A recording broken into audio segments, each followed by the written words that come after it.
Hi, this is Involved Innovation YouTube channel. In this video, we will see about GitHub Actions. GitHub Actions is a powerful and flexible automation platform provided by GitHub to help automate various workflows in the GitHub projects. It allows you to define custom workflows using YAML files that are stored in your code repository. Although GitHub Actions are widely used to perform continuous integration and continuous deployment, we can do far more automations with the GitHub Actions. In this video, we will cover topics such as GitHub introduction. We will demystify the key jargons in the GitHub Actions. Next, we will see about the GitHub Action with a demo. The core of the GitHub Action is workflow. We will see the basic skeleton of the GitHub Action workflow now. A workflow is a series of automated steps that are defined in a YAML file. Workflow can be triggered by various events such as pull request, merge, fork, issue creation, and then it can be a cron job, time-based one, or manual triggers. So the event can be anything. So you can have n number of workflows for a project. Each can be triggered by different events. Let's take you are creating a workflow for your CI/CD. You can define many number of events that can trigger these workflows. Now we'll see about the workflow skeleton. Each workflow starts with defining which event triggers this workflow. You can define many triggers per workflow, so this workflow can be triggered by any of the event defined. Every workflow need to have at least one job. Job is a core unit of a workflow. There can be multiple jobs in a single workflow file. A job is a set of steps that run on same runner. Before covering job, we will see what is runner. Runner is a machine where jobs are executed. They can use different operating systems like Ubuntu, Mac, or Windows. These runners can be hosted on cloud. For example, GitHub provides their own hosted runners, or else you can use other cloud vendors like AWS and GCP or Azure, or else you can even use your own on-prem self-hosted runners. GitHub provides hosted runners with various pre-installed tools. Coming back to the jobs are sequence of steps. Jobs can run in parallel or sequentially, and they share the same environment. Here, job 1 and job 2 can run parallelly or sequentially. Default is parallel execution of the jobs. Steps in a specific job will be executed sequentially. There can be one or multiple steps per job. Each step can use predefined actions or a shell command. Here, these actions are comparable to the plugins. This can be provided by GitHub itself or community supported. This is where GitHub Actions really shine. Let's take you need to check out a GitHub repository to a particular version or from a particular branch. You can either use your own shell script to perform this or search this in a GitHub Actions marketplace to check if there is any action which already performs this task. So this action checkout does the same. So you can use this instead of writing your own shell script. This reduces development effort, and these actions are already used in millions of repo, so it is already battleground tested. Here actions can be from GitHub or community supported. You can also check if the publisher is verified by GitHub. Now we will see how to create a workflow in a GitHub. To start with the workflow, you need to create a .github folder. Inside that you need to create workflow. So this particular repo is a React.js project. This creates a game, Connect 4 and Connect 10. I have a video tutorial on how to create this particular game. If you are interested, you can follow that. So here in this case, we are going to use this particular repo. First, we need to create a folder named .github, and inside that we need to create a folder named workflows. I already have this GitHub repo cloned in the Visual Studio Code. So this .github folder need to be in our root directory. So the our root directory is the connect n. So here I will be creating a new folder. So create a folder here. I will put this as .github, and inside I will create another folder. I will mention this as workflows. So here we will specify all our workflows. First we will create YAML file. So the YAML file is a place where we will define our workflow. So I will create this particular workflow. What this workflow does is, whenever you do some push to the main branch, this workflow need to be triggered, and then it checks out all the code from this connected repository, and then it gets to the package.json and it counts the number of dependencies in the package.json, and then it prints that. To do that, I will create a YAML file named count number of dependencies.yaml. So now we have created the YAML file. So first, to start with, you need to specify the name. So the name is the workflow name. So here I will specify it as count the number of dependencies in the package.json. So this is the workflow name. Next, you need to specify on which event this will get triggered. So this is on, and then here you can specify a number of events. For this, I'm going to specify on push event. So here you can specify on which branches you want to trigger. I can specify the branch here. I can specify the regular expression to match branch prefix. For example, if all my release branches starts with the prefix release / release hyphen, I can add that prefix. For this simple example, I'm gonna use branches. I will specify the main branch. Whenever I commit something to my main branch, this is when this particular workflow will get triggered. So now we have specified on which event this need to be triggered. Next comes to the heart of our workflow, which is jobs. A workflow need to have at least one job. So first we will start with a single job. Count number of dependencies, and now this particular job can have a number of steps. A job need to have at least one step. Before mentioning the steps, I need to mention on which machine this particular job gonna run. I am specifying runs on, and I am giving Ubuntu. So here this Ubuntu is provided by the GitHub. So this is one of the GitHub runner, and one key thing to note here is this particular repo was a public repo. So on a public repo, GitHub Actions, if you are using Ubuntu, then that is free. But if you are having a private repo and if you are using GitHub Actions, then you need to pay amount. Next is steps. The step can be either actions or it can be a shell script. We will use actions, which is provided by GitHub itself. So if you want to search what are the different actions, so if you search GitHub Action Marketplace, you can able to see all the actions in this particular marketplace. So this is what I'm gonna use now. This is provided by GitHub itself. So here if you see, this is by actions. So if you open this checkout, the interesting thing to note here is it uses actions and checkout. So this actions is the account and this checkout is the repository name. For example, if I duplicate this and then here I will copy this account name and then the repo name and then go back here, and if I replace, there is an account named actions exist. Inside that there is a repo named checkout. This is where all our code related to this particular action lives. One another thing to note here is all the actions which are provided by GitHub are under the GitHub Actions account. We need to use this particular action. So how to use this is, if you see the usage, you need to use users, and inside the users you can specify actions / checkout. So you can provide the parameters. You can refer what are the different parameters this particular action supports.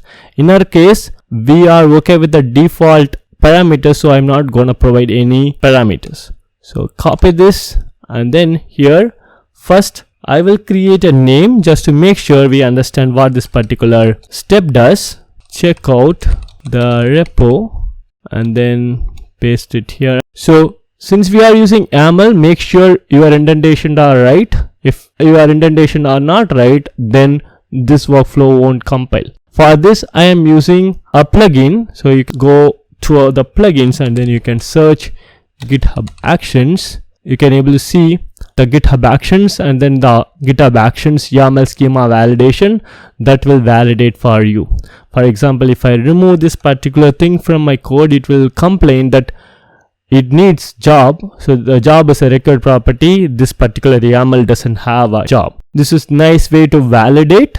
These are all inbuilt if you are editing directly in the GitHub repo itself in the web UI. So now we have created a particular workflow, and then you have created a job named count number of dependencies, and the first step is you have checked out the code, and for this we have used action. In the next step, I will write my own script. So I have named this as count number of dependencies, and for this, since I am not using any actions or pre-built actions, I need to have this as run, and here I'm going to use a multi-line shell. So I'm going to use the pipe symbol here, and then I will write my shell script. First I need to get the package.json and then need to count the number of dependencies. So what this script does is it uses the jcube package and then gets the dot dependencies from the package.json, and then it gets this object and counts the number of properties present inside this particular object, the length it gets, and then it saves to the number underscore dependencies. So and then we will print this number of dependencies. We have created our first action.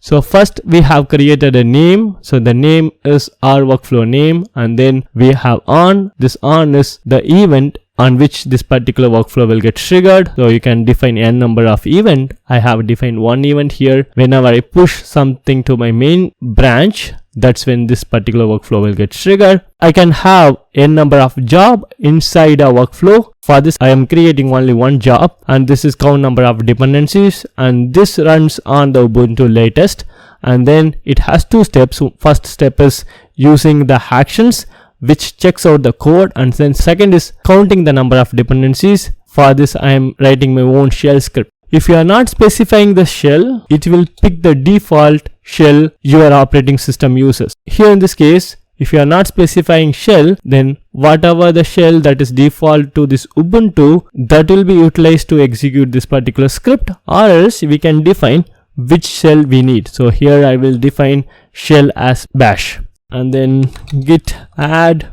I will add everything. So it adds the .github folder, and inside that we have created the workflows folder. Now we have pushed this. So go back to our repository, refresh this repository, and now we can able to see the GitHub workflows is there, and inside that we have our workflow, and click actions. It ran a workflow that is added first workflow. So click this, and then you can able to see how it got triggered. This is on push. This is count number of dependencies.yaml. Job name is count number of dependencies, which we have specified here. If you go back to this, the count number of dependencies is the job name, and it ran on the Ubuntu, and it has steps such as check out the repo. So this is the first step. So this is check out the repo, and it checked out the repo. The second step is where we have our shell script. So that shell script prints out the number of dependencies in the package.json. So if you go back to our workflow, we can able to see the number of dependencies in the package.json is 3. So this is our first workflow. Now we will try to add another job to this particular workflow itself, so that we have two jobs in this workflow. For that I will use a community action. So what that action does is, and if you want to convert those to-dos to issues, then that community action is very helpful. Search to-do. You can able to find the repo whichever I mentioned. If you are aware of whatever I mentioned before, this follows the account name and then the repo name syntax. All the different languages supported by this particular action. ALSTR is the account name, and to-do to issue action is the repo name. So now we are going to use this. We need to do one more thing to our project. This particular job we have specified doesn't do anything to our repo. So that means here this is only reading. It is not doing any writing back. So if you want to perform read and write to your repo by the action, so you need to change in the settings. So go back to the actions, click general. By default it will be like read repository contents and package permission. So you can able to read everything in the repository, but your action can't write anything. So for example, if you need to create an issue, then you need to have the permission. Select read and write permission and click save. So now your action will have the privilege to perform write operation. So here in this case I need to create issues based on the command I have in my code. Go back to the Visual Studio Code. Next I will create another job. So to create another job, you need to provide the job name. So here I'm providing the job name as convert to do to issue. We can add here as well and convert to do to issue. Next we need to specify where it runs on, same like before, and then the tag is latest. You can also specify which Ubuntu version you want to run, and then you need to specify the steps. First step is gonna be the same, that is you need to check out the repo. For the next one, name, convert todo to issue, and here users find, this is the action you need to provide. So copy and paste this action. So now we have provided the action here, so that is alstr todo to issue action. So now this particular workflow has two different jobs. One is count number of dependencies, second convert todo to issue. Go back to the SASE, just use todo. So now we have added a todo. When this particular workflow runs, it should run two jobs. One is to count the number of dependencies, and the second one is convert todo to issue. So it should automatically pick this particular todo, and then it should create a new issue. Good push. Go back to the workflow runs. So now it triggered another workflow. So if you click this, this is what we have mentioned before. If your workflow has more than one job, both will execute parallelly. So here is both this executed parallelly. This count number of dependencies executed fine, and if you click the count number of dependencies and the count number of dependencies, you can able to see the number of dependencies in package.json is 3. And then go back to the other job, convert todo to issue. So if you check convert todo to issue, so here it says the issue is created. So go back to issues, you should see a new issue. Use nice background color. If you click this, you can able to see the context. We have used this GitHub Actions not for CI/CD purpose, so we can able to perform a lot of things like PR labeling, and you can use the GitHub Actions as a linters. We will go back to the actions. You can do a lot of things, like you can delete the workflow so that you don't have any history of this workflow. If you click this, you can able to rerun all the jobs. So if you click rerun all the jobs will be executed again. So you can use the rerun all the jobs to rerun, and you can click cancel workflow when it is running, and then you can able to see attempt 1 and then attempt 2. If you have more than one attempts, you can able to see here, and you can able to see the status of each and every attempt. And then here you can create a batch, and then if you go inside that particular job, you can able to see the logs, and you can be able to export those logs as well. So the download log archive will download all the logs. This is one nice thing with this particular action. It won't duplicate to-dos. So even though we have run it twice, only created only one issue, it doesn't create two issues since we have only one to-do. So thanks a lot for watching this video. For more technical videos, subscribe to this channel. And if you like this content, share it with your friends. Thank you.